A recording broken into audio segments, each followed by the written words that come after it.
Yan na guys, ang ating adobo.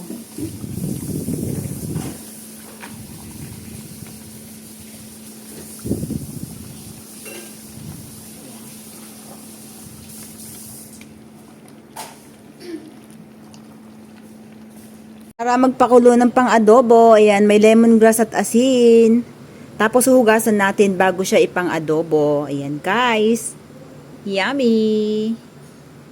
Yummy, yummy. Yan, I love taba. Yan guys, ang ating liempo pang-adobo. So ayan, gisa-gisa mode lang tayo ng ating pang-adobo. Ayan guys, sangkot siya lang muna natin. Yan. I love taba. Ayan guys. Oh. So ayan nga guys, papalambutan lang natin siya. Ayan guys, nilagyan lang natin siya ng ng toyo.